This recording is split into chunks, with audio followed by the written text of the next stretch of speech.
Ish. How Right are you, on. Mr. Ish? Super good. Everything's good, man. Awesome, man. How Awesome. are you? Doing well. Doing very well. Just running out here to the office and everything, getting ready here. To the office, man. I feel that. That's right. Who we got here? We got Danny Boy, Abdullahi. We'll see a few people chiming in a moment. So before I distract myself any further, Mr. Ish, Mr. Just Money on YouTube. If you guys look at the pinned comment in this live stream, this is Mr. Ish's Just Money is his YouTube channel name. Go and subscribe. Well, if you want to do it now or you want to wait until he provides you some value, either or, we're good. What's going on, Nick? What's up? Mr. Ish is a man who is actually new to my knowledge. This is something that I wasn't fully aware of up until maybe I would say a month ago. So I'm new to your content, and I've been looking through and watching a couple videos, and I found that you really are just you're kind of in a lot of different financial spaces. Like you're in, looking through your channel. Well, one. You going into Navy Fed and Navy Federal Credit Union, everything that has to do with all of their loan products, like car loans, home loans, pledge loans, all these things, stuff I'm not even aware of. You also get into real estate because you are a real estate agent in California. Right. Right. Yep. Southern California. Gotcha. And you also end up talking about, you're also a mortgage loan originator, and you just pretty much hit a lot of different financial topics is the main thing. And I was like, wow, this guy really is Right. hitting every avenue of personal finance. So I thought that was pretty interesting, and I like that you kind of bridge the gap. You have some videos kind of like turning your credit card points or cash back into cash itself, to where maybe you can help someone buy a house and do all these different things. Right. So I think that's very cool. But with all things, of course, there is some things that kind of stand out a little bit more to me, and it would stand out a little bit more to the people who are actually watching right now. What's up, Matt? Mr. Sledge in the building. Um, one thing I wanted to ask you, which is the thumbnail and title of this video, is the Navy Federal credit card trifecta. Now, Right. in kind of like the community that we have here and whatnot, we talk about some of the basic trifectas, like the Amex trifecta, right? It's a $945 annual fee. It's a platinum. It's a gold. Blue Business Plus. You have a Chase trifecta. $95 annual fee, one or more. A lot of these popular ones, but I never really hear many people talk about, other than Sledge in the chat right now, the Navy Federal credit card trifecta. Now, what's the deal with that? Could you give us a basic rundown of what that is and all the benefits Right. associated? Yeah. So I seen like a lot of other trifecta videos that people made, with Amex, Chase, and then I make a lot of Navy Federal content. So I was like, what's a video that people would want to see? Um, like I know people are heavy on those trifecta videos, so I was like, maybe I'm gonna make my own trifecta video. Like I'll put my own spin on it. And Navy Federal has these. They have these three credit cards. They have something called like the More Rewards credit card. They Hmm. have a flagship rewards credit card, and they have the Platinum credit card. Hmm. And the More Rewards credit card is an American Express card. The other ones are Visa credit cards. Hmm. And with the More Rewards credit card, the interesting thing to me was you can get 3 reward points on gas, and that was like huge to me. So I'm Hmm. like, wow, 3 reward points on gas? Like, dude, I get gas all the time. And you Right. also get like yeah, right. Especially living in Southern California. But you also get it like on food, like supermarkets, Hmm. that kind of stuff. And then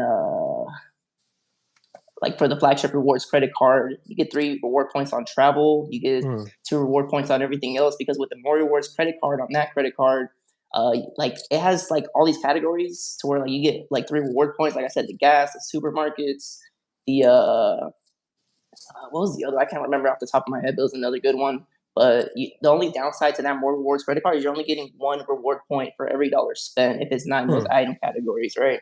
Yeah. But if you have the flagship rewards credit card, then you can kind of bypass that and then use the 2 reward points that you're earning on that card to get 2 reward points on every other purchase. So I was like, Hmm. dang, wait. So if I'm going to travel, the gas, the supermarkets, that kind of stuff, and like a few other items, and it's just kind of like, wow, dude, like I can always get like either 3 or 2 reward points at the bare minimum on all of my purchases. So Hmm. I'm like, wow, that's pretty nice to have. And then there's this other credit card called the Platinum credit card, which is Hmm. like a low interest rate credit card. It did go up over time because it did used to be a lower interest rate, but I guess due to inflation, everything went up. Yep. That because the credit card that credit card has like it used to be, I believe, 8, if I'm not mistaken. When I first got in, it was like an 8% interest rate credit card, Wow. which is like unheard of, right? So I was like, Yeah. wow, dude, like people could really use this card. And that Platinum credit card had like a welcome bonus to where at first, if I'm not mistaken, because initially this was the reason why I first got the credit card, because this was my first Navy Federal credit card, the Platinum credit card, because I used that card to do a balance transfer because I had a 0% intro APR on balance transfers for the first year. Hmm. So I was like, I'm definitely gonna change. I mean, I'm definitely gonna take advantage of that, right? So Yeah. then, I think now, like I said, with inflation going up, they still have that same welcome bonus, but it's at a 0.99%, which is still pretty good, but obviously not Hmm. as good as 0% interest. So for those looking to make a balance transfer, then you can use the Platinum credit card to make that balance transfer, and then just make the minimum payment over time, so that way you can Hmm. bypass the loop. But yeah, with that Trifecta setup, it's pretty much a way to get you like good reward points back. And the only thing that kind of sucks though is that you can't like exchange the reward points between other Navy Federal credit cards. So that's kind of like the downfall. But I Hmm. mean, it's all good. But yeah, pretty much get all those reward points and then use the Platinum credit card if you have like a balance that you want to carry on to, or if you're gonna make a big payment to where you're gonna be to where you're going to be paying over a course of time, then it's kind of like, okay, I'm gonna use that credit card. So I figured those were the best 3 credit cards that this credit union has to offer. So it's like, okay, I'm gonna make a video on it. For sure, and it seemed like people were definitely interested in that. So my question is because I'm more unfamiliar on this, on Navy Fed as a whole. So you just said that you can't actually transfer the points between those three cards. All the point systems on each Navy Fed card have to Yeah, stay well, on their own. the Platinum credit card, it doesn't come with reward points, just the flagship rewards, and the more rewards, just the Platinum. I guess the benefit of that is just having a low interest rate, and then if you Oh, barely okay, get it, then you get to hit that balance transfer.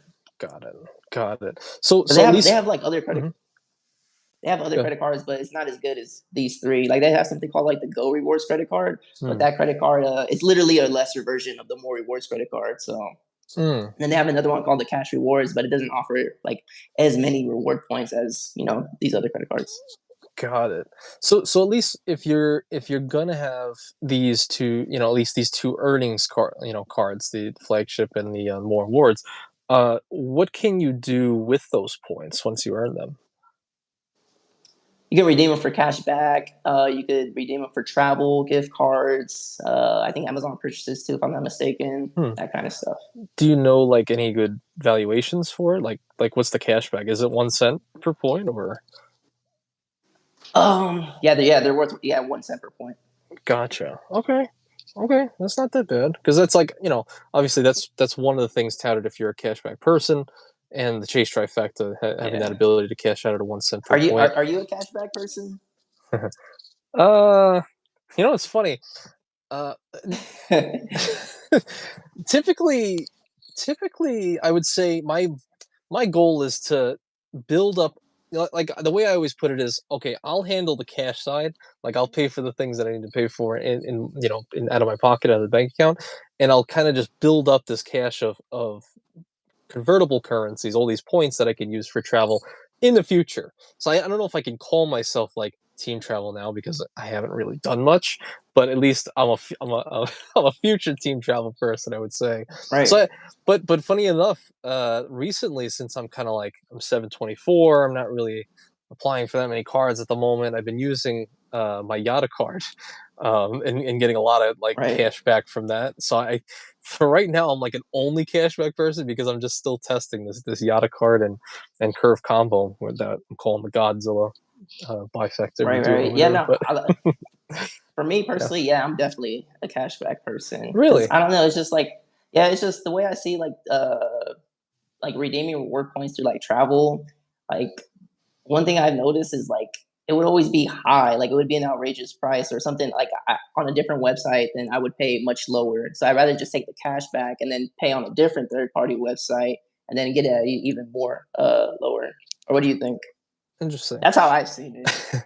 Well, I'm not super familiar with the Navy Fed travel portal. Are you saying just for that or all travel portals, you think? Yeah, I feel like all travel portals. I try to stay away from them, and then like the reason that too I try to stay away from travel portals is because like whenever you're booking through like a third party website, it's always hard to like cancel if you need to or get a hold of somebody. So Yeah, well, at least for what a lot of people do in the community is they'll usually take those points and they'll just end up transferring it to a transfer partner. That way, that those cents per point valuations are greatly elevated. For a lot of people who are just booking through the travel portal, one, it might be slightly easier because it's kind of handled on the back end by like a Chase or an Amex Travel. But mm, typically, yeah, the value is that of what you might be able to cash out in a you know in a different ecosystem. So yeah, I can see your point with that, and I've only really used the travel portals like a few times on the Amex Platinum just to book the FHR $200 yeah, hotel credit, but that's really about it. Otherwise, yeah, I'm taking Chase points, throwing it to Hyatt hotels, and getting like 2 to 3 cents per point, and right. then hopefully in the future, I'm taking my Amex points. Recently, I took them to Air France, and I want to use it for a flight out to Italy or Japan at some point. Nice, nice. Japan's dope. I really like Japan. I've been there before. It's a different culture, like totally Oh, culture shock. well, tell us that, Yeah, man. because You got there in cash? yeah, well, I think I wasn't really invested in the credit card niche like that, like in Hmm. that sort of space, using points to like for travel, etc. Just kind of Hmm. just went with the next girlfriend at the time being. Okay. Okay. Not bad. Hopefully, you had a good time out there. Which we'll Yeah, see if we can wrap around. We'll come back in on this, but I just want to say what's up to Nino, Chris V, and Woodsy's lurking and driving. Cool. And then Fanta is here because Fanta is a special person in this whole equation because he's the one that actually got us together to do this live stream. oh Fanta's really? yeah, he's a subscriber of yours, and he was one day he was like, "Hey man, you're a real estate agent, and Ish is a real estate agent. You both talk about some credit card stuff. Maybe you guys should do a podcast together." I think he's looking to buy some houses in the future, and he wanted your advice on that, um, Yeah. and whatnot. So um, but I also just wanted to ask too, before we actually get into like some real estate and stuff. So you actually one thing that really interested me, aside from like Navy Federal trifectas and stuff, which seem to be fairly straightforward and it seems to actually offer some good value, especially for people who typically are in the Navy Federal kind of world, or people that really want high credit limits. It seems to be like most videos on Navy Federal, like, oh, how to get 80K credit limits with the flagship, and stuff like that. But what I Yeah. liked that you did is I saw a video you did recently, and I like this because you did a video on how to take your points and essentially, or maybe just your cash back, almost liquidate it into cash How to money. liquidate your credit card? Yeah. Yeah, how to liquidate your credit card and kind of use it for anything else. And you even mentioned like maybe buying real estate. And it reminded me of a video I did maybe 4 months ago where I talked about taking like your Amex points with the Charles Schwab, taking it into your brokerage account and using that to be able to buy stocks or real estate. So I was like, that's really interesting. And I love that. I love that mindset to being able to possibly do that. Now, could you tell us how that works, at least with in the Navy Federal side? Yeah, so you can do this with you can't do this with the more rewards credit card, the one I mentioned earlier, because that's Hmm. a American Express card. But Hmm. you can do it with either a Navy Federal, a Visa, or Mastercard, and you can also do it with the business credit card that they offer too.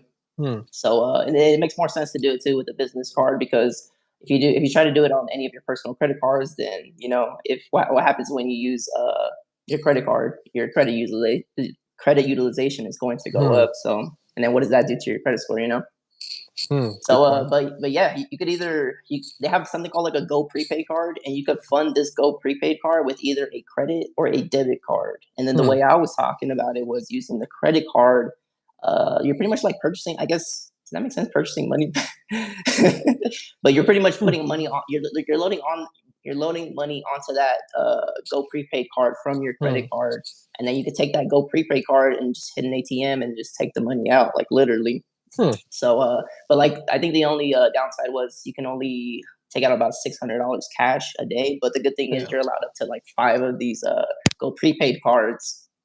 So Huh. if you wanted to get like multiple, then I guess you could take out more $600 a day a few times. Right. So right, and that's pretty interesting. So you're saying kind of take it from a business card, and you're almost like yeah, purchasing cash or something, and back into your prepaid debit card or just a prepaid card. Yeah, Um, the prepaid card. so when it goes onto the business card, are you advising like maybe put it on a business card that has like a no, like an intro no APR, or Um, or well, are I mean, these like people paying interest on that? the reason I was saying use the business card is because it doesn't report to Yeah. your personal credit, so that way Mhm. they wouldn't get affected from their personal credit. That's why I Yeah. was saying that. I'm just thinking like because if you're buying it from there, I guess the business card will have that balance, that higher balance. Yeah, Are yeah, it would have that balance. so then people are you so then would that person be paying interest on that, or could So you would be paying interest on that, but like I wouldn't advise like only if you mm, have like a super like solid plan set up that you got plans to right? do with the money, then that's what I would advise that you liquidate the card. But if you don't have no plan, you just Gotcha, want to take it out purely for whatever, then I wouldn't advise that you do that. gotcha, gotcha. Yeah, Yeah, I'm just because wondering because there's like in the always video, yeah. I just Mhm. no, like in the video I mentioned, because like I know some people like to flip cars, and I see like I have friends that flip cars, and you know Mm, sometimes they need like 2,000, 3,000 to go buy the car, and then they'll yeah, literally sell it in like 2 days and make like double their money, you know, or even triple yeah, their money. So that would be a reason to liquidate, you know, the credit card. makes sense. And you kind of get in and out within 30 days. Just pay off that balance, so you never really accrue any interest. Yeah, Right. especially yeah, if someone's because I we talk to a lot of, especially in the real estate world, we talk a lot of people who are, some people are doing a lot of stuff. So I know some people who also are doing similar things, or they're even, I know a lot of guys who are opening up business cards, kind of putting like their whole real estate renovations on it, just so they're taking advantage of that, no APR, and they're just running it up to the Mm-hmm. max, paying for the house, Yeah. flipping it, and then paying off the card. So it's just, Mm-hmm. I like to know all these different, not that I would probably do it, but Yes. just a good to know. Yeah, I don't think I'd probably do it too, but it's definitely way. I mean, you got to get creative out here, and For sometimes stuff sure. works. Yeah, no, definitely. Okay, so it kind of, so I kind of want to know a little bit again before we get into like the real estate stuff. I want to know a little bit more about you because I'm still don't know too much about you, but I want to know kind of your story with, let's just say maybe your story with finance in general, because you kind of hit a lot of different topics. What's the deal with the whole financial? How'd you get into real estate and become a mortgage originator? Have you always been good with money? Stuff like that. I guess it all started when I was maybe a kid. My mom, she was just like, to be honest, yeah, my mom owed like a lot on her credit card, but she would always make her on time payments, so she had good credit. And like Hmm, growing up, she was always like, oh, I gotta pay my credit card bill. I gotta pay my credit. So that's all I heard my entire life growing up. I gotta pay my hmm, bill on time. I gotta pay my bill on time. I have good yeah, credit. Don't want to mess it up. So I grew up with the impression that, oh, what is credit? Must be important. My mom's always talking about it, right? yeah. So then, like I don't know, like it stuck with me like throughout life. Like credit's important. Don't mess it up. Pay your stuff on time. And Hmm, then, I think I was 18 at the time. I didn't know too much about credit at the time, but I walked into a Best Buy. I walked into a Best Buy, and then, you know, the salesman there was trying to sell you stuff. And then he's like, "Hey, yeah. you want a credit card? Like, yeah, you might get approved." Like, you know, they try to like upsell you Right. on a credit card. And Always. then I was like, Hmm, credit card? What is that? Yeah, you use this, and then you can purchase whatever, da da da da. And then I'm like, all right, let's try it. hmm. And then I applied for the credit card at Best Buy, and it's funny looking back now because of course I was gonna get not approved for it, Yeah. but yeah, I ended up getting denied for the Best Buy credit card. I remember Damn. that day too. I walked out of that Best Buy just feeling so bad about myself. Feel like a loser. Yeah, I felt like a Best loser. Buy I was like, denied me. dang, I don't got no credit, man. Like this sucks. Like who am I? Don't worry, But I'll make you feel better. JC Penney denied me, so it's fine. And yeah. Sears So too. While they were going bankrupt, and they serious. denied me. Like, right? Oh man, that's good. That's good. But Mhm. I don't know. This is what happens. I like so. Long story short, I'm into cars. I like BMW. And for those that don't, I have another YouTube channel too, which I initially started on YouTube. This Oh. channel just kind of like took off, so I guess this is the main channel now. But I had Mm, another channel because I'm into cars. I actually mm, went to like a trade school called UTI because I like BMWs. I like driving really? them. I like fixing them. all that kind of, like, I Hmm. know a lot about cars. Yeah. So I wanted to work for a BMW dealership. So Hmm. I was going to school, and then when you go to school, you take out that student loan, aka an installment loan. And then Mm. once I opened up that installment loan, that's when my credit was like, I guess Ish has credit now. And then Ah. fast forward, I ended up dropping out because I didn't want to do that. Like, I was like, I don't know, I kind of want more of my time. I'll probably be there Monday through Friday. Like, how am I gonna? I want to have a family one day. How am I gonna vacation if I'm always working? And like, I Yeah. don't know if you worked on cars before, but it's kind of like a pain in the butt sometimes. And then I thought about longevity. I was just like, I don't know if I want to work on other people's. Like, I love working on my cars, but Hmm. and then once somebody knows, like, oh, he's a mechanic or you know how to work on cars, it's like, hey, can you do this for me? Can you do this Yep. for me? And I was like, I kind of don't want to do that. Right. But long story short, yeah, I ended up going to that school, got an installment loan. I ended up dropping out because didn't want to do that. And Hmm. then getting that installment loan helped out my credit because one day I walked into Chase, and by the way, Chase was well, I'm about to tell you that right now. I walked into Chase, and then they told I forgot what I was going in there for. Maybe something posted on my account that I wasn't familiar with, so I was trying to get it off. And then I was Hmm. sitting with the banker, and the banker told me, he's like, "Hey, you know what? You're pre-approved for a credit card. Yes, that's right here. It says right here you're pre-approved for a credit card." And then I Hmm. was like, "Me, bro?" I was like, "I'm pre-approved for a credit card." He's like, "Yeah. Do you want to get it? It says you'll have a credit limit of like $1,200." And then I'm like, "For real?" Wow. And I was like, I couldn't think of a reason why not to get it. And then I was Yeah. like, I was like, yeah, let's apply for it. And, da, da, da. And then that was my first credit card. It was the Chase Freedom Unlimited credit card. That was my Wow. first credit card. Look at Yeah, and that. then I don't know. It's crazy too looking back because I'm like, dude, they gave me a $1,200 limit. I know plenty of people that start off with like a $500, $600 limit. I was like, why did they Hmm. give me a $1,200 limit? But yeah, Yeah. I that's wonder how that why. got started. Hmm. That's how that got started. I think. Oh, this is a really good story. Fast forward a year later. Uh, I kind of got into a car accident, so I got some insurance money. So I was like, "Oh, dude, let me pay off my student loan." Because they told me when I withdrew from the program, they told me it was going to be like about $4,000 to pay my student loan back, and I was only going there for 2 months. So I was like, Jeez. "Whoa!" I always grew up under the impression that I don't want to be in debt. I don't want to be in debt. I'm just Yeah. getting started in my 18, 19-year-old journey, and I'm already behind. So Yeah. then I called fast forward a year later, and I'm like, "Hey, can I pay this off? Like I got money to pay it off." And then they're like, "Oh yeah, we would actually waive some of the fees." So it ended up only being $900. So then I had an installment loan paid off on my credit, which is good. Wow. And then yeah, I don't know. I just started getting like more and more credit cards after that, and that's how that started. But what got me started in real estate, like I don't know, I found like I was in contact with a mentor because I grew up skateboarding, so I kind of know this person through like skateboarding, Hmm. and like I always seen him at the skate park with his son, and then I'm just like I just you know just like nice car, like the dad spending time with his kid, and I'm like, Yeah. what does that guy do? This guy's always here with his kid, and then I told my Yeah. other skater friend, and my other skater friend's like, oh, he's in real estate. And then I Hmm. didn't know anything about real estate at the time being. All I knew is if you're in real estate, you're making money. That's all I knew. Yeah. That's as far as my knowledge for real estate went. And I was like, oh, okay. And then fast forward like 8 years later, I had an ex girlfriend, ended up breaking up with me, and then I do like a road trip to Chicago. This Oh. person's from Chicago because I have family in Chicago, so I'm like back and forth from LA and Chicago. Hmm. And I do a road trip, and I actually vlogged the whole thing on my car channel too, like the whole road Oh. trip. I drove my '95 BMW from Oh. Wow. California to Chicago and back.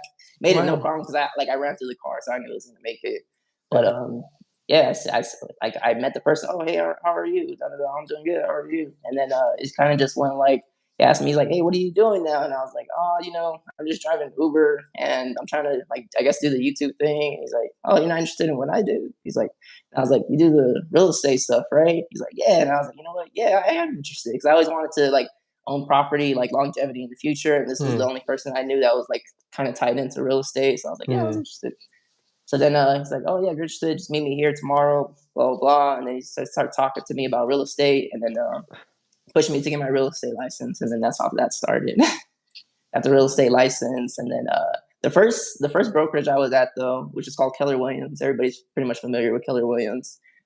They didn't teach me too much, so like I kind of didn't have like too good of a year with that branch because Hmm. I don't know. But the next branch I got started with, they were like super good, and then man, I don't know. I just started making like YouTube videos after that. Hmm. I started the finance channel. Or am I going too fast? Do you have something No, you want to no, ask me? no. I'm just you're good.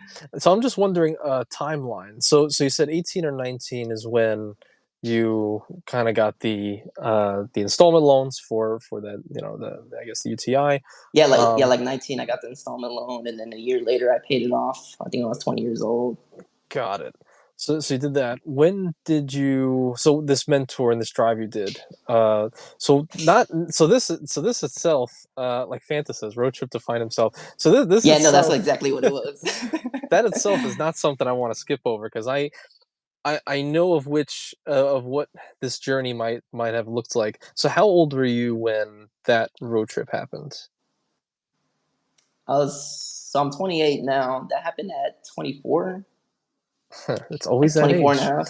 Always that age between 17 and 24. There's always a hero's journey that people need to go on, and something Yeah. whisks you away to a faraway Now, land to learn. honestly, I'm not gonna lie. I was like in a very serious relationship, and that just Mm, like everything switched. Like I even started hopping the gym, so I'm a totally completely even physically I look different. So everything just changed. So that was kind of like the motivator for me to like really change everything. I guess throughout my life per se.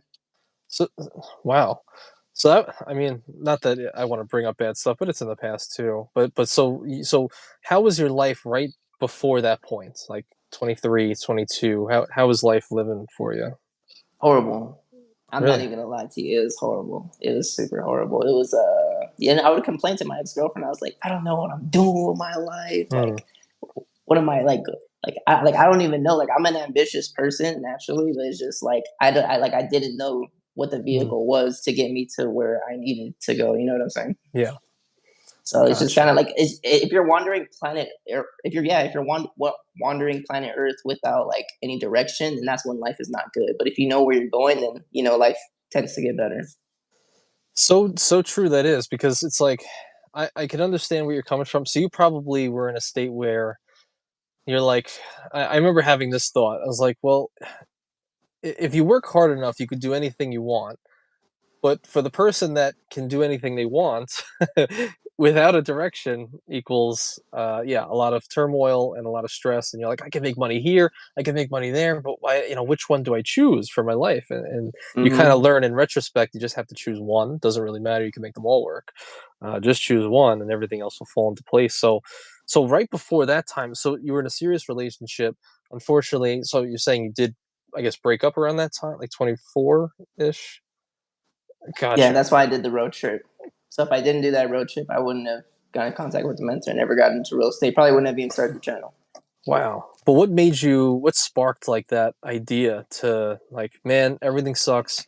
I'm just gonna go on this road trip. Like what made you think I'm gonna drive to Chicago? Was it just to see family or was it something No, else? well, I was making car content too, so I was Yeah. like, one, I need to get away to like I guess find myself per se. Because I have a friend too that recently went through a breakup, and he did his own find yourself journey. So I don't know, Hmm. people are doing find yourself journeys, you know. But Yeah. yeah, no, I did that to find myself, to see my family, and to just get away and kind of like decompress. But I also did it too because like I said, I have a car YouTube channel, so I Yeah. was like, I'm gonna vlog the whole thing, and Hmm. people were enjoying it too. The other channel, I thought that was gonna be the main channel, but I don't know. This one just kind of like picked up Yeah. because like that channel, I have plenty of videos like 20, 30,000 views like on that channel, and Oh wow. but it wouldn't it just wasn't growing as fast as I wanted it to. I see. Hmm. Well, it's very cool that you do have both. I was totally unaware of that. I'll definitely want to check it out, and I actually kind of want to see this vlog of this road trip now, this life changing road trip, this finding yourself road trip. So, and this is something I really want to narrow in because I think it's such a powerful message that a lot of people need to hear for whoever watches now or the run back.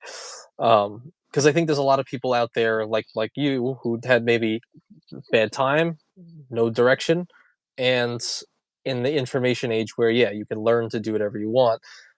So you decided to during all this like turmoil say, I need to get away. I'm going to take this road trip and go on this really your journey. What you didn't realize at that time. How did you kind of link up with your mentor out there? So yeah, so I skateboard again, and so it's like Yeah. I have my skateboard friend out there. They're actually holding a skateboard competition, and Oh. they're gonna do like tricks like for money. So I figured I was like, man, I spent a lot of money on this road trip, so if I could possibly win back some money for Wow. the tricks. Yeah, because Yeah. I'm not gonna lie, I'm pretty decent at skateboarding. I used to be sponsored by like a skate shop called Gallery, like back in the day. Like Really? I was a skate yeah, I was a skateboarder, like jumping off the stairs, jumping on the handrails, like grinding all that, like kind of stuff. Yeah. Like I've broken bones and stuff before. Like I was very Jeez. serious in the skateboard industry. Yeah. But yeah, my friend told me, "Hey, it's a skate competition," and I was like, I wasn't even gonna go either. I was like, I kind of don't want to go. I was like, you know what? Last minute, I decided I'm gonna go. And then I Wow. go over there, and then I'm just skating, and then that's when I run across my mentor. And it's funny too, because he wasn't even gonna go either. Hmm. So it's just kind of, I don't know, I guess fate maybe. Yeah. And met up, linked up. Hey, how you doing? Interested in real estate? Yeah, I am. And it's kind of where things took off from there. That's awesome. And did you feel like once because you had like uh that meeting with him, he's like, all right, meet me here, whatever, whatever time, and he kind of taught you a little bit about it, and then you kind of went through your licensing and all that. Yeah, Was that yeah. Because process fairly smooth? Yeah. yeah, no, it was so smooth that I only intended to be there for an hour, but the conversation lasted about 4 hours, and Wow. like 4 hours didn't even feel like it flew by, you know.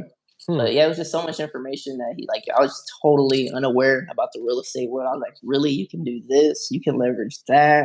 Yeah. No way, I can retire in 10 years. No way, this is like what?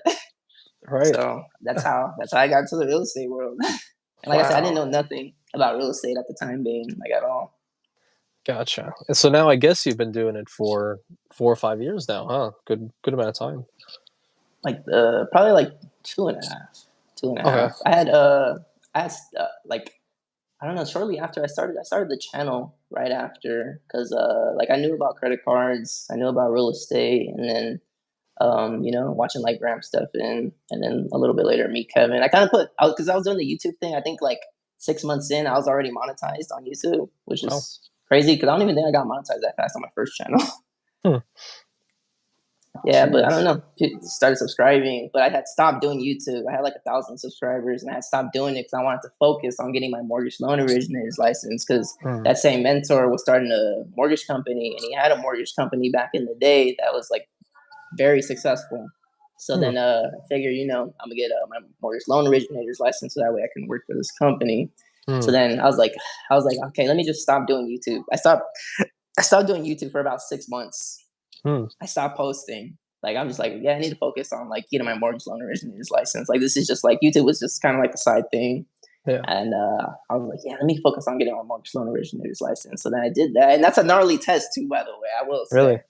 yeah, the real estate to get licensed as a real estate agent, like it's like if you put in the work, then yeah, you're gonna get licensed as a real estate agent. But the Yeah. mortgage loan anybody that has a mortgage loan originator's license, I can say I like super respect them because like the information you have to know for that is insane. Like there's so many laws. Like and a lot of people think just because they have a real estate license, like it's gonna be easy to get the mortgage loan originator's license. And that's what I thought too.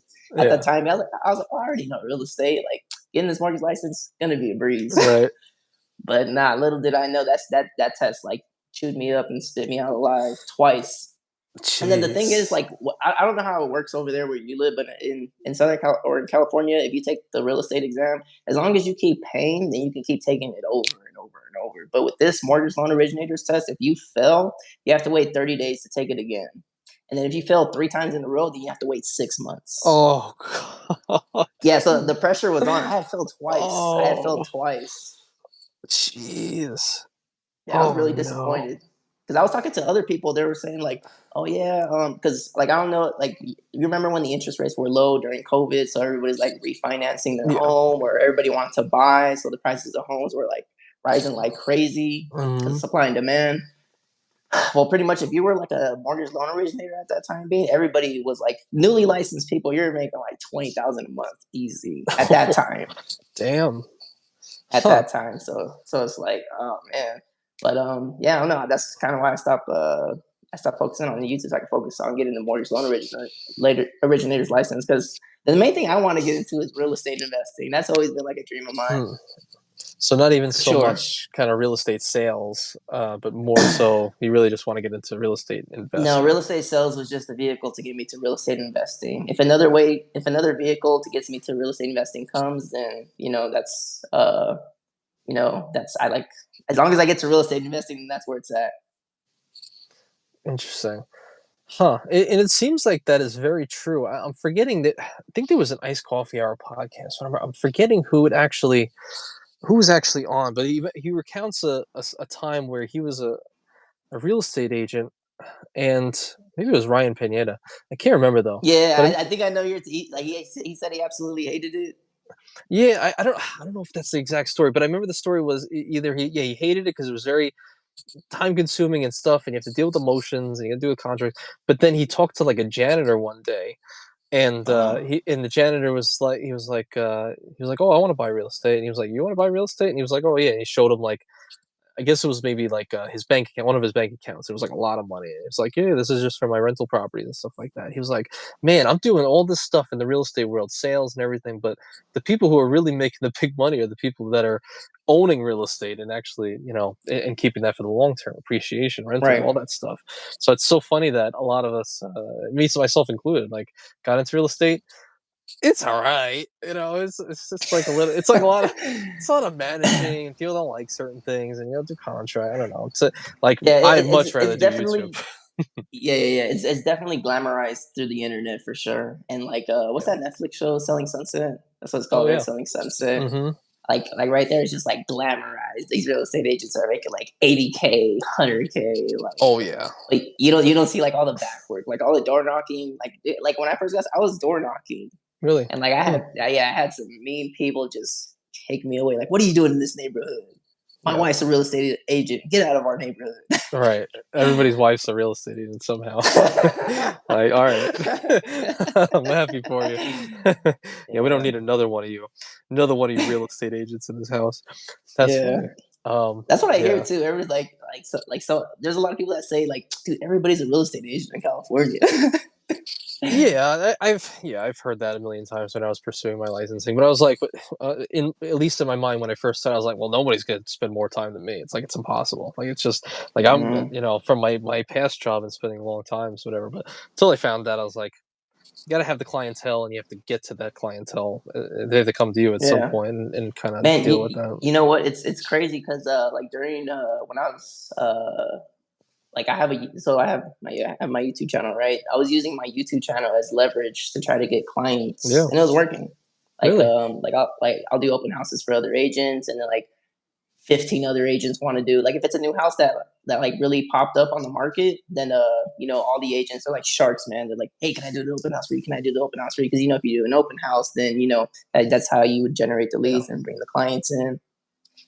And then uh I was talking to this guy. I was like, hey, can I do the open house for you? He's like, yeah, we'll see. I got like 15 other agents telling me the same thing. He's like, just send me your information. And I'm like, okay. So I sent them my real estate license, I sent them my mortgage loan originator's license, and then I sent Hmm. them my YouTube channel to top it off. And then fast forward, he ends up picking me. He's like, yeah, this is Fish, like the YouTuber. And I'm like, yeah, this is me. He's like, yeah, I've seen it. I decided to pick you because I like that you were hustling and you had this, that, and the third Hmm. going on. So I definitely use my YouTube channel to try to leverage like on the real estate salesperson side. For sure. Yeah, it's funny how that works. Kind of happened for me a little bit too, in that kind of way. One thing, actually, one piece of advice for because we actually had somebody who watches these live streams who took my advice like 6 months ago on taking like a in person class, and he ended up getting licensed and everything. Michael Pythian in the Discord, he's Uh, watching. What's up? But he because he had an issue with Texas because it was tough and everything like that. But my advice to anybody who is watching who is like a real estate agent, so what you're doing, cool, open houses, I think that's great. One thing I found, which is like a very unique thing that I wasn't even aware of till my broker brought it up, is if you're an agent, and you're a have a real estate license, you could technically go to a lot of these new construction homes, like in South Carolina. Everybody's got new construction nowadays. mm-hmm. You go to the agents, and these agents are working like 7 days a week. They're doing crazy paperwork for all these sales, and they're just dying to have somebody take their spot for like a day. Sitting there from like 10 to 6, 9 to 7, something like that. And if you can show up and you're personable enough and you look like you can help Right. them sell some houses, they'll let you sit there. And that's where I've gotten all my clients. It's just from For sitting real. there. They're like, I didn't like these houses, like, but I have one that's not in this neighborhood somewhere else because you work not for that Right, company, right, you right. work for yourself. So that's one piece of advice for some people who are out there. I love it. So I always do that. So one thing, so kind of parlaying into a big reason why we're here, which is Fanta. He wanted to know because he wants to buy some houses. So I wanted to get some real estate knowledge from you, Yeah. if we can. And before that, he actually has one already. He's asking, can you tell the difference between an experienced real estate agent and a new guy? Is it super noticeable? What do you think? Yeah, if a new guy just kind of beats around the bush, that isn't really familiar with the mortgage loan products, because there's pretty much new real estate agents like every day, and Yeah. some of them, a lot of them actually don't like know the basics, like at least because the basics in like real estate is the FHA loan, conventional loan, and the VA loan. Those are like the top mortgage loans. There are other like non-QM mortgage loans where they qualify you based on like other stuff, like other different ways, like the SCR loans or bank statement Hmm. loans. But Yeah. Hmm. yeah, if they're not familiar with the mortgage loan products, if they're not familiar with the market, like that kind of stuff, and you usually could tell, to be honest, they'll kind of just like push you away or kind of beat around the bush, and they won't Mm. like directly answer the question to you. They'll kind of wait till later, so maybe they can ask somebody the question and then get back to you. Yeah. Hmm.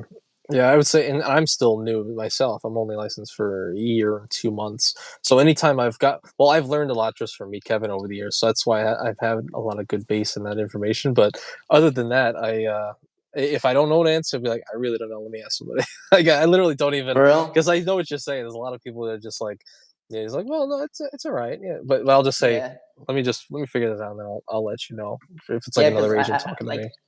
at the brokerage, like we're pretty much trained to not say like you never know the answer. You kind of just let me make sure I get the right information to you. So let me Yeah. just double check and then I'll get back to you. Yeah. So that way, because like as soon as that happens, then you lost them. Yeah. They're gonna get somebody else that does not know the information, and it's like, okay, I'm gonna go with this guy. Because dude, it's a 100%. sharky business. Like I kind of don't Oh like it, yeah. to be honest. Yeah.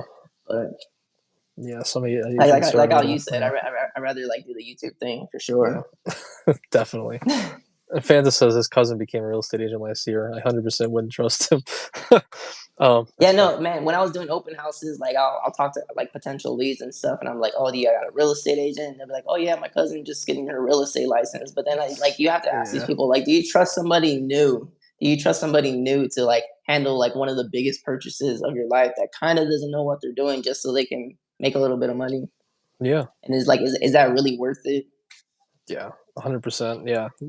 It's crazy how much money you actually could save via a good real estate agent who's doing the due diligence, going around houses, making sure things are checked. I can't tell you how many houses I turned down for clients because they were just Yeah, messes. I was like, "You're gonna deal with this house. This house will probably collapse in the next few years." I'm like, "You would not want to." Because a lot of people don't know. They don't look at certain like fractures in the brick and all that stuff. I'm like, you look at this, and right, like right. you don't want to deal with this. So, and my broker, not my broker, but some people will be like, you're he's like, you just tell them to buy it, just just buy the house, just make a commission. Nah, nah. I'm like, Yeah, I don't know. I feel a little bogus, Yeah, super bogus doing that. right.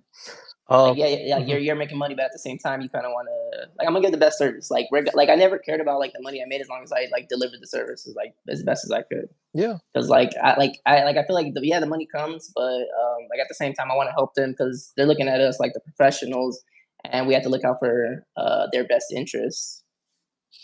definitely. And that business will stay with you for life if you do well, for sure, as they buy and sell more houses. So as far as let's narrow in on Fanta here because this is I want to help him out. We want to help him out today because he wants to buy some houses in the future. What is your advice to Mr. Fanta today in today's day and age with today's interest rates and market? How fast houses are selling. Loans that are out there. What's your advice for someone who's just getting started in real estate? Like, what should they be doing to be It getting ready depends to what buy their their first house? Yeah, it depends what their goal is. Like if they're trying to like get an investment property, like a multifamily residence, or if they're just trying to get a single family home. Because those are the Mm, questions we have to ask, so that way we can really dive in and figure out their situation and what they're trying to get out of it. yeah. But what I always tell people though that are trying to buy a home is because they're like, "What's the best time to buy a home?" Or right now is a horrible time to buy a home. I tell them the best time to buy a home is when you can. That is the best time to buy a home because yeah, interest rates are high. Like I think what we're at like roughly like over 7% right now, and Hmm. it's not what it was like back in 2020 where it was like 3%, like anywhere along those lines. Hmm. But you can always refinance your mortgage loan in the future. So Yeah. if the interest rates are high, then that means a lot of other people don't want to buy, and if they don't Mm. want to buy, then you can negotiate the purchase price, and you can Yeah. get it for a lower purchase price. And then like it's kind of better to do it that way too, because if you get a lower Mm. purchase price, then once the rates do decide to go down, then you could always refi the home and then get the lower interest rate, and then you also got Yeah. the lower purchase price too at the same time. Yeah. But as far as like mortgage loans, I don't know. There's a Navy Federal mortgage loan. It's called like the home buyer choice loan. Hmm. Um, this allows it pretty much works the same as a VA loan, it's where you don't put no money down and no private mortgage insurance. And when I heard that, I was like just so blown away because like this is a mortgage loan product that like a lot of other agents have heard about. I'm like, dude, Huh. this is insane. You're telling me I could buy a home without putting any money down. You're allowed up to 6% in seller concessions, and then there's no private mortgage insurance, just like a VA. It's pretty much a VA loan disguised as a conventional loan. I was like, dude, that is so insane. And I actually was thinking about utilizing that whenever I decide to get a single family residence. The only downside to that is it's only for single family residents. You cannot do like multifamily residences. But that's where the FHA loan would come in handy because with the Yeah. FHA loan, you're allowed to put 3.5%.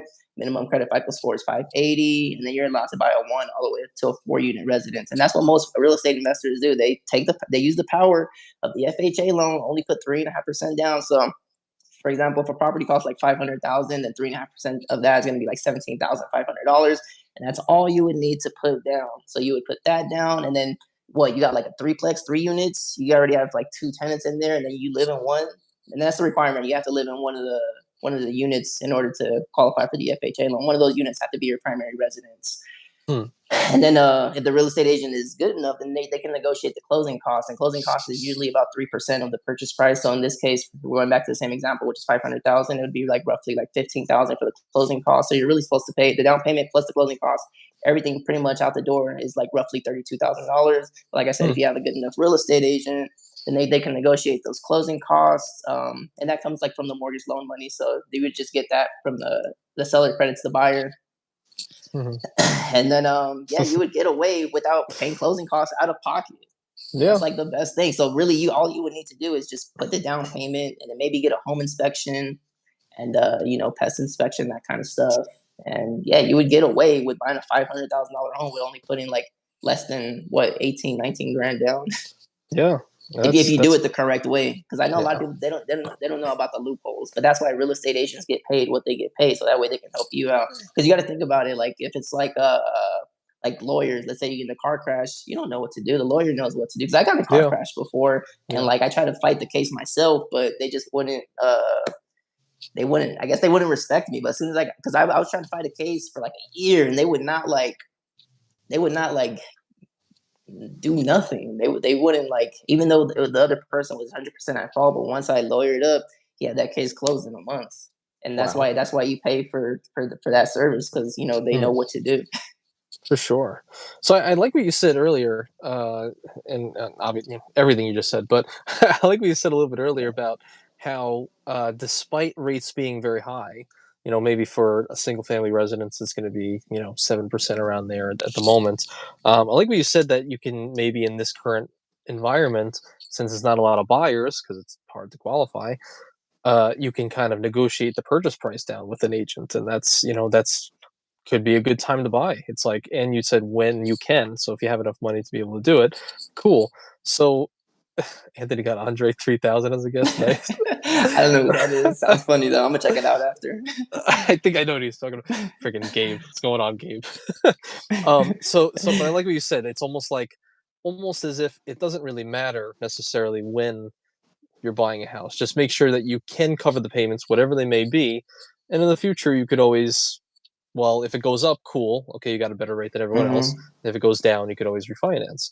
And I like that a lot because it kind of that's one of his questions was like, do you advocate for people buying now or not? And I kind of think of it Man, the like same I way. said, Hmm. the best time to buy a home is when you can, literally. Yeah. Because I always like to use my sister for an example. Because so she's in the military, Air Force, so Hmm. she gets a VA loan where she don't have to put no Hmm. money down, no private mortgage insurance, that kind of stuff. Yeah. And she bought her condo. It was she bought it in at 402, so 402,000. And then like fast forward 2 years later, simply from just owning real estate, the property went up in value. So when she bought it at 402, and now it's worth like 570. So that's Wow. 160, that like over 160 grand she made, but on top, she was making those mortgage payments, so even more money now. So Yeah. if her mortgage is paid down to like 300,000, then we have what, like over $250,000 in equity from just simply owning a home. She can choose to sell that home and just walk away with the equity. And it's like, where else are you going to make all that money? And that's like, this goes back to Meet Kevin's story. I'm not sure if you're familiar with Meet Kevin's story, but the way he got started in real estate investing was he used something called an FHA 203K loan. Hmm. And the FHA 203K loan is pretty much the same thing as an FHA loan, but it allows you to finance the fix up and renovation costs. So he found kind of like a tore up property, and then he used the FHA 203K loan to get the funding to hook it up. And then yeah, he ended up getting the property, and then the market went up during that time being. So me, Kevin made like like I think it was 150, maybe $200,000 Yeah. on his first real estate investment, and then Hmm. that's when he started like getting started with real estate. So like his story was just like, wow, dude, that's so crazy. And like anybody can do this. All you have to do is simply own a home. It's not me trying to sell you like a home. It's like trying to help you out because like I know the power of real estate and I know what it does. Yeah. Absolutely. And yeah, that story is great. I think it was like turning 12,500 into Yeah, 150K, something like that. yeah. It's powerful. And that's one of the messages that, kind of stuck with me as well. So what would you obviously when you can, but another thing fans is wondering is like, what are some methods that most people don't know about when buying a house? So you mentioned, Navy Fed has this great program where you're able to put no money down. It's essentially a VA loan, um, Yeah. but just can't use it for multifamily. That's great. Are there any other maybe lesser known things that most people in the general public just aren't aware of that they should be taking advantage of? You think when buying their first house? The seller concessions. The seller concessions are huge. Like just like not paying out of pocket for the closing costs. That alone is huge because not a lot of people know that. It's just like, okay, down payment, closing costs, down payment, closing Yeah. costs. But being able to like not pay closing costs and getting away with, just keeping that money if the real estate agent could like negotiate that for you, that is huge. That's literally saving you another down payment for another property. But they also have Yeah. like something called like FHA DPA loans, the down payment assistant FHA mortgage loans. They have Mhm. some of those out there. So you could actually finance the 3.5% down too if you didn't want to Hmm. put money down. Of course, it's going to be a little bit at a higher rate for obvious reasons, but Yeah. that's definitely a route that you can take. Finance at 3.5% down, get the seller concession. So essentially, you get into the home without not putting any money up. And same thing with that Navy Federal loan, not putting any money down and then getting the seller concessions as well. You can literally get into a home without coming out of pocket as long as you Yeah. meet the criteria.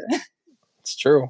Yeah, that's very and the true. and the and the, Hmm. the criteria involves to qualify for like a conforming loan, 2 years work history, 30-day pay stubs, 2 months bank statements, social security, ID, driver's license, that kind of stuff.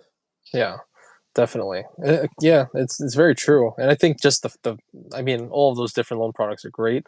But even just the most simple thing, as you said at the beginning, it's like maybe just having because if you get a real estate agent to buy or sell your house, they're going to be working on your behalf, but they're not thinking of every possible thing. For most of them, most of them aren't thinking about everything on your behalf. So just something as simple as like let's ask them for seller concessions.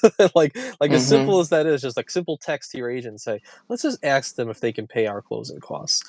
Hey Yeah. man, if the deal's right, I mean, if you're going to be paying at market value, maybe, or maybe they have no offers for the last 100 days, something like that. It's something they would definitely consider, and in this way, it's not a big weight off them because they have probably so much equity in the house already, unless they've had it for like a year. Um, but for you, it saves you for most people's life savings. A good, Yeah, fifteen by no, I'm thousand serious. dollars. So I That's a think lot of money. that's yeah, I think that's an amazing thing.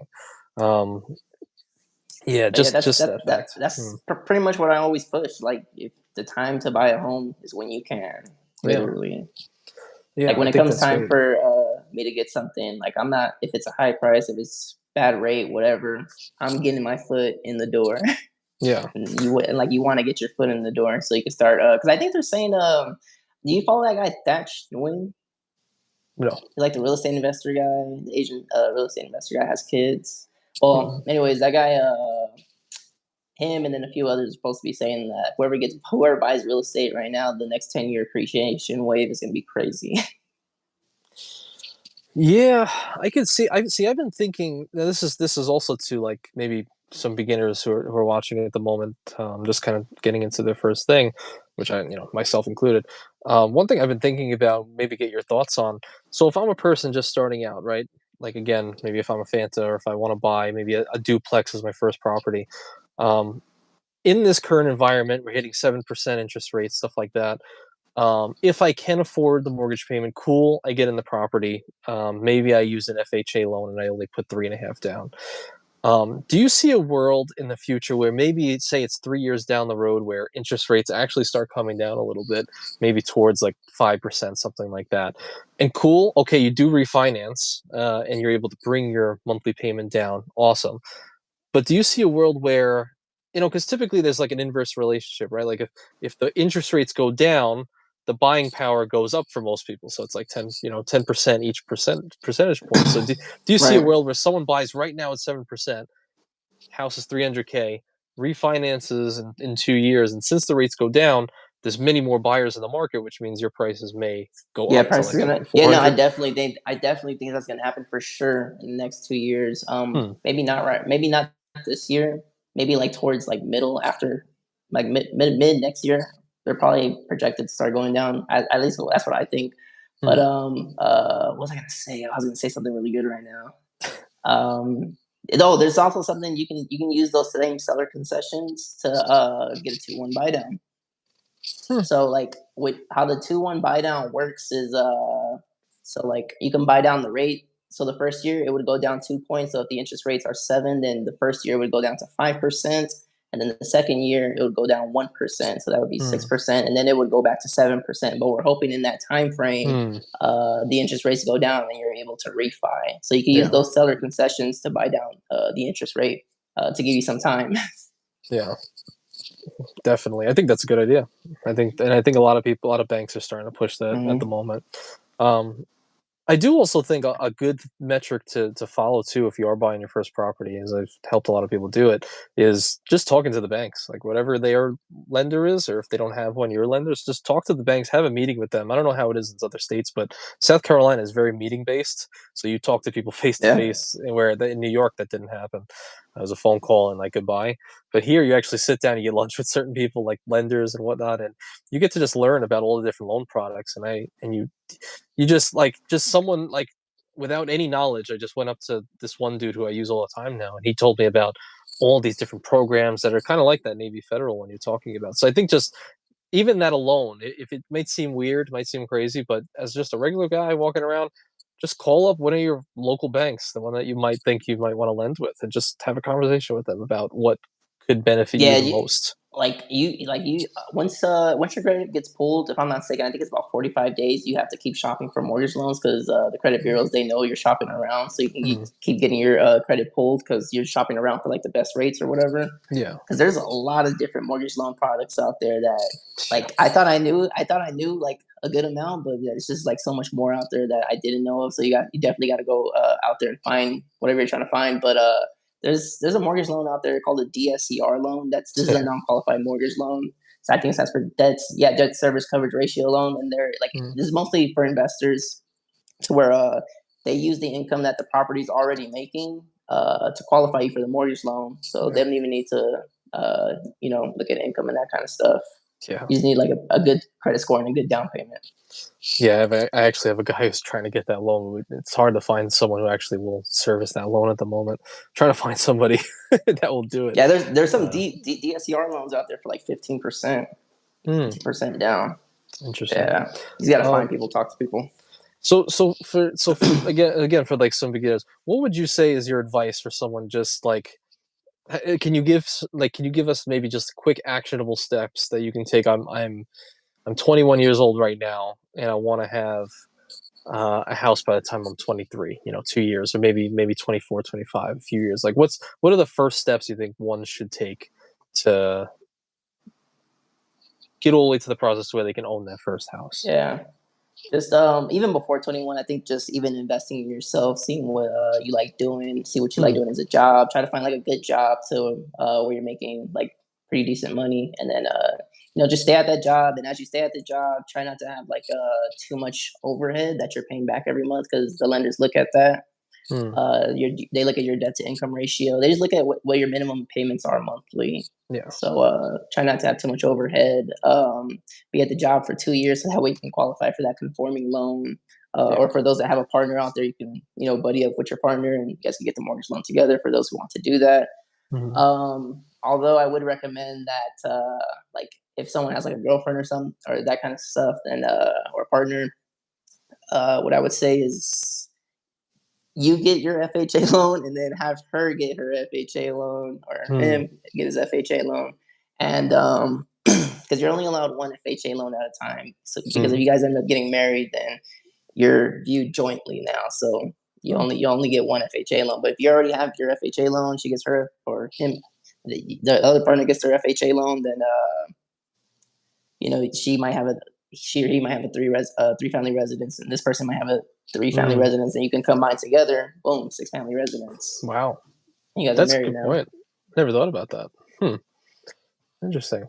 And then, do you recommend people when they first start out maybe do an FHA like 3%? I mean, like a 3.5% down, or would you advise like higher? Would you It, advise someone to put it 5, 10% down? just take advantage of putting only 3.5% down. Really? Yeah, for sure, for sure, for sure.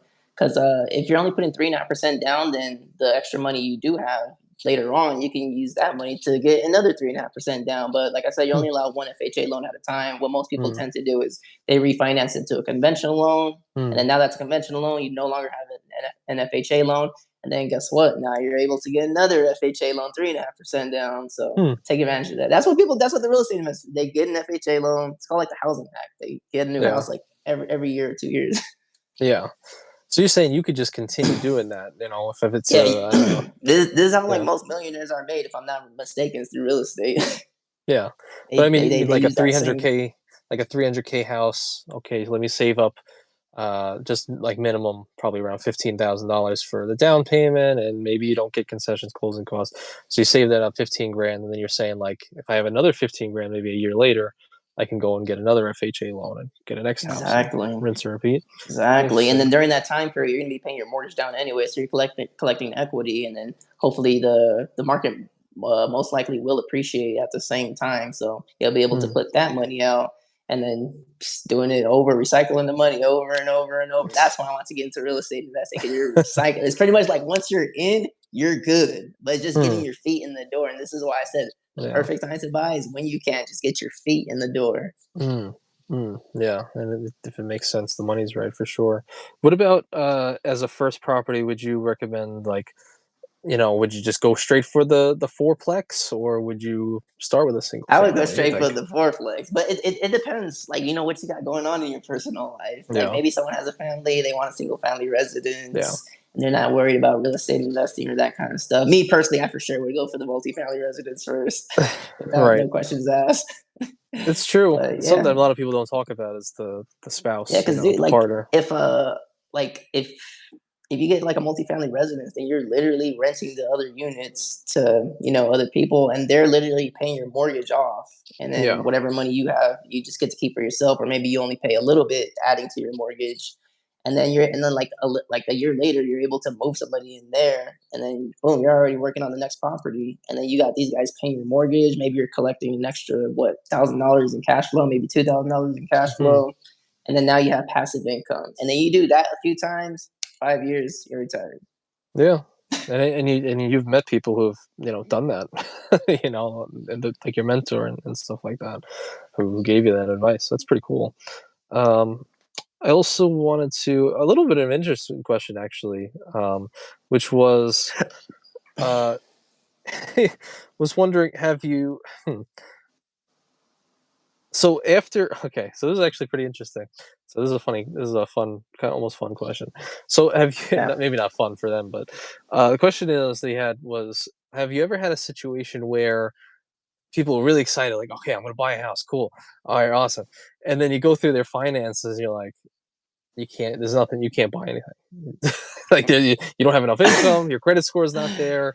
Like, have you Yeah, it ever had a happens all the situation like that? time. It Hmm. happens all the time. Like like some of the leads will come through YouTube. Some of the leads will come through the Hmm. YouTube channel, which is pretty cool.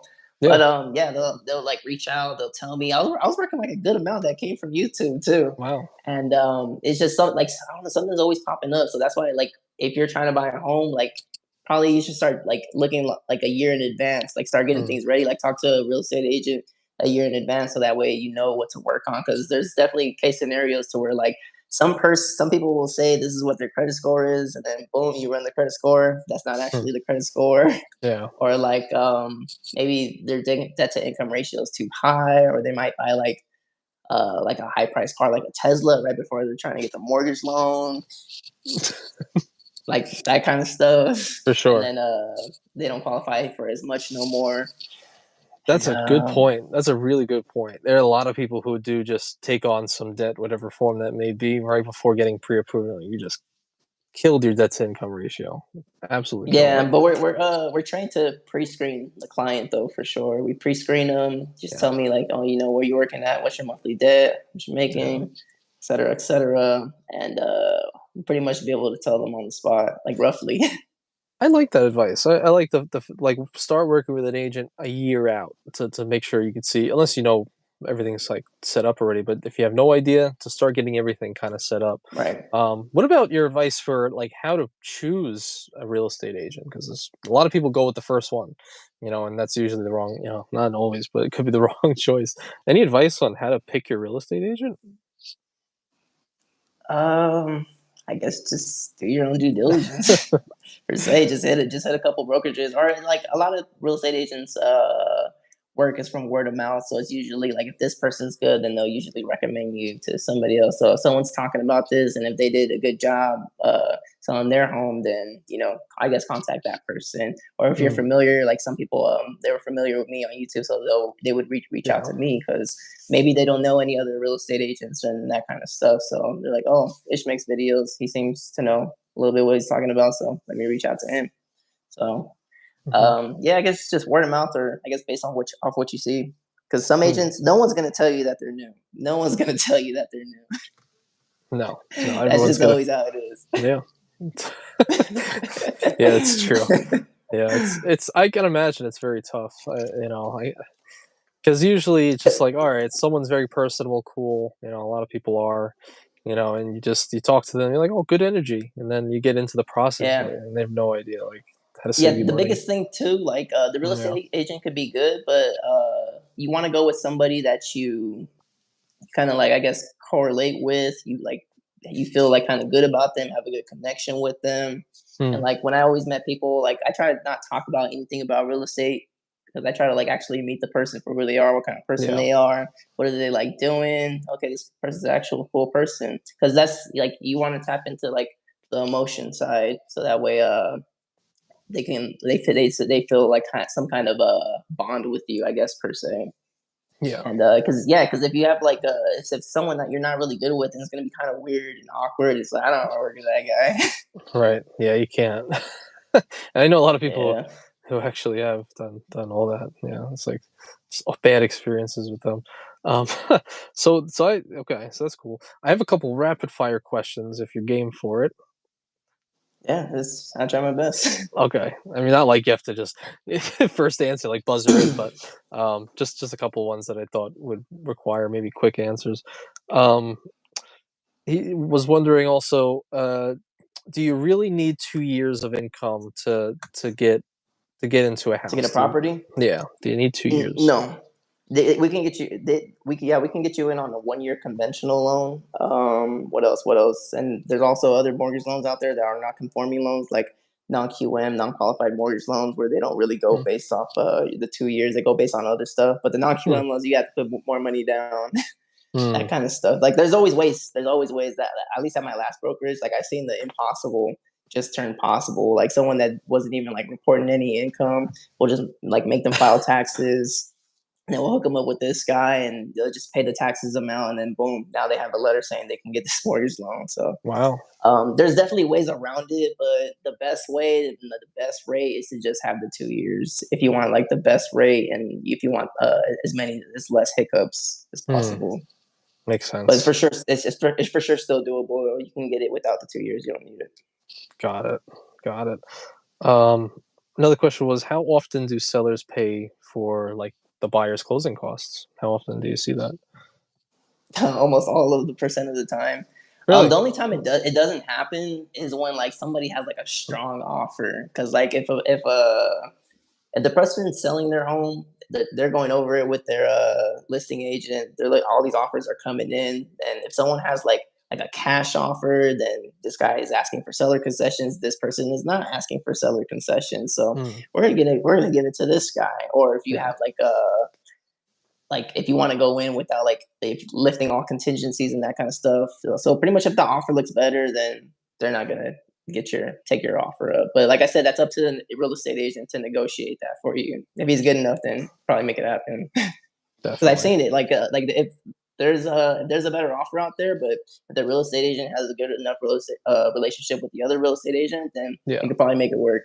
Yeah, that's a good point. Yeah, if your guy, if your person has connections, there's a lot of there's a lot of stuff you can make work, like lowering their commissions and stuff. Like, oh, which Yeah, that's actually, it. which was another question Fanta had, which was, um, what percentage of you guys, or I guess what percentage do you guys charge?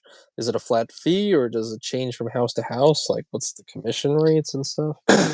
So Which, we get paid. So in the real estate board there are no standards, all right? So we're not allowed to say there's standards, but but there's average, averages people typically right, right, charge.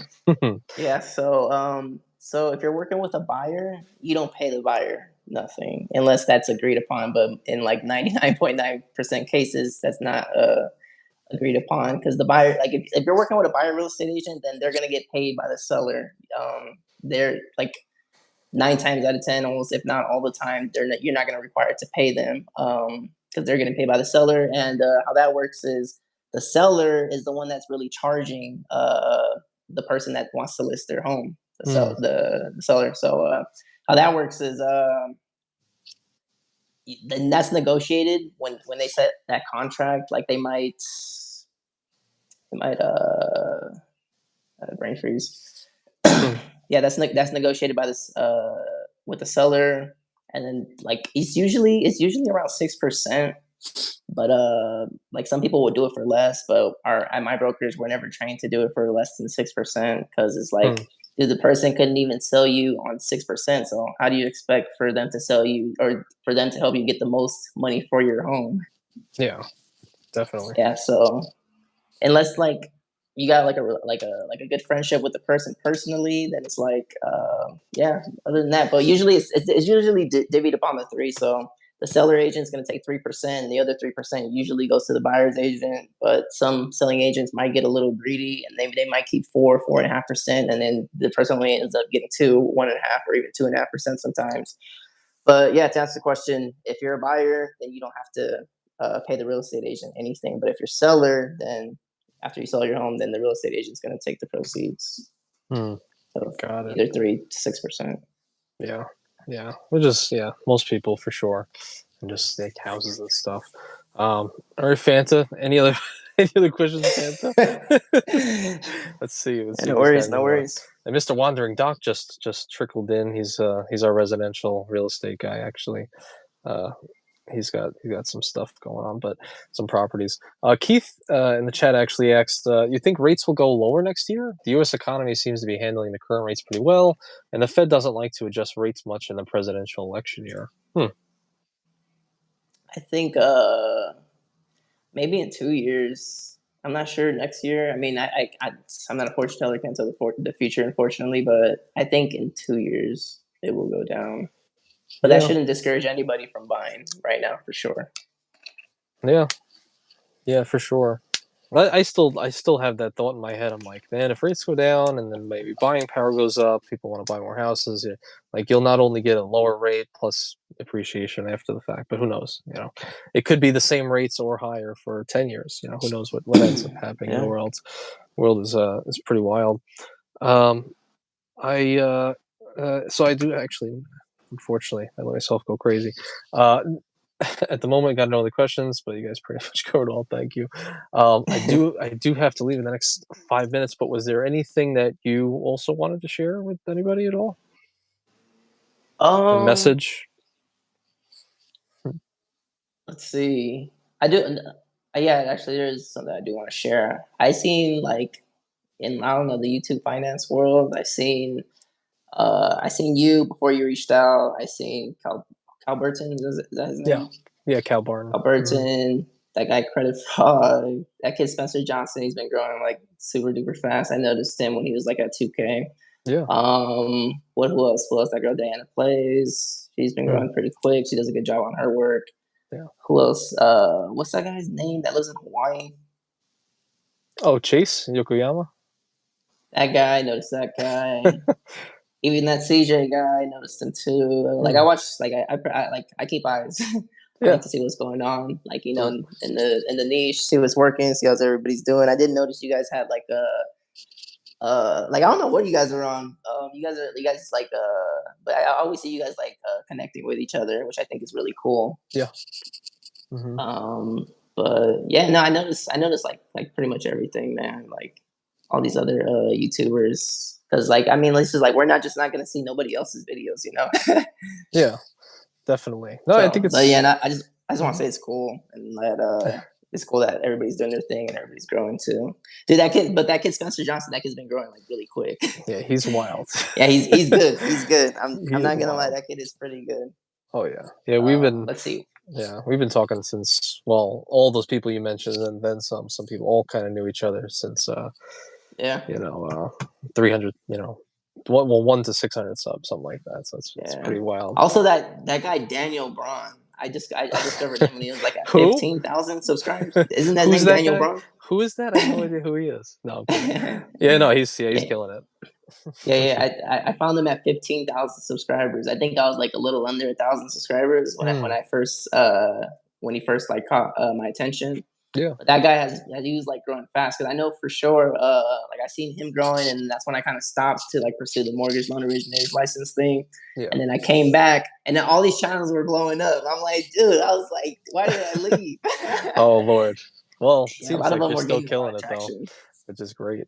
Um, Yeah, trying to, but yeah, I don't know. I just can't like I'm looking forward to the real estate investing side on my channel once I can go like into vlog mode and show people how to real estate invest because I think that's when the channel will really start growing for real, for real. Sure, definitely. Oh, and Keith, oh, I appreciate the 5 spot, man. Anthony, it looks like you have a new studio. It is a different. We are in a different location. Yes, we're on site at the new location. We did move, and so now we're having fun over here. So yeah, you did notice the different background. Appreciate you, Keith, as always, man, coming in here every week. That's funny. Fanta said, "Have you seen Anthony's sister, Jazzy Venture? You know Jazzy Venture on YouTube? Nah, I'm not. I don't think so. You know my I brother think Adam Venture? I think I might. It does sound kind of something a little familiar. Like the name, maybe I might have read a comment like a while ago talking about like her, but I Hmm, can't. I don't have like a face in my head to like put gotcha. the picture together. Gotcha. Well, yeah, there's a bunch of ventures out there.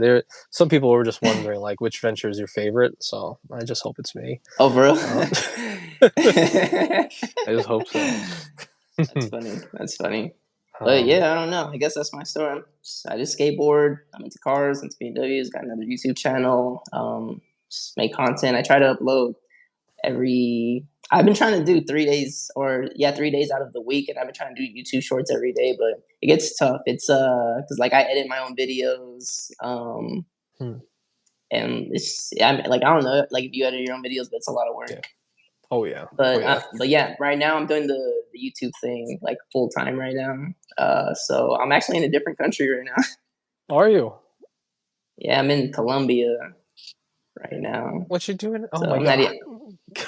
What are you doing out Yeah, there? but What the hell? yeah, I've been here for about a month and a half so far. Just I'm just doing the full time YouTube thing What the because like the hell? cost of living, yeah, the cost of living here is pretty cheap, and like whatever YouTube's bringing in is allowing me to go full time over here, and like the life here versus living in America has been significantly different. It's like dude, I'm getting like $4 meals all day, like fulfilling meals too, like a lot of stuff. I've been paying for Uber rides, which have been like $1.50. And I'm even taking Wow. like boxing and multi classes right now for $50 for the month, 6 days a week, as many hours as I, which is insane to me. Wow. Yeah, Doc, I knew. Yeah, Doc is very interested in that. He does a similar thing. Yeah, Kind of half retired, and he's done really well in real estate investing. He's been traveling. Yeah, 30 days in Colombia. He's been all around South America the last like few months. Wow, that's yeah, awesome, man. That's really cool. I hate that we're friggin' I have to leave. I want to get more into the. So maybe we'll have to come back in like a month or so. Maybe if you're willing to come back, and I yeah. want to No, maybe hear updates. just let me know. Just let me That's know. awesome, man. But look, I really appreciate you being here, man. I hate that I can't actually go longer today. I'm really upset. Um, this guy is cool. Let me chat more about him, his experience. Yeah, matter of fact, I might maybe if you want to join the Appreciate you, Doc. Discord, and he's in there all the time. So, but yeah, Ish, I really appreciate you being here, man, and doing this with me. Thanks for having me. Absolutely, man. It's great wealth of knowledge, and yeah, I definitely feel like we need to. I feel like there's more life and physical philosophical stuff to get into with you, but we'll have to we'll save it. We'll save it. We Yeah, yeah, yeah, yeah, got the for knowledge out of sure. the physical world knowledge out of the way. All right. Well, thank you all for being here. I got this is not typical, but I got to run. So as always, like to go off. Keith, Wandering Doc, Millionaires Boulevard, Fanta, Buck, Abdullahi. Keith, of course, for the 5 spot. Appreciate you, man. Cesar, Joel, John Baker, Oakland Toity. Appreciate all you guys for being here every single week. Yep. Appreciate And everybody. go subscribe to Ish. His again in the pinned comment right here, and I'll leave it in the pinned comment of the VOD. But yeah, go check out his stuff because he's great. So appreciate you all, and I guess have a good night. All right, Awesome. All right, Anthony, man. Appreciate you. take Later. care, man.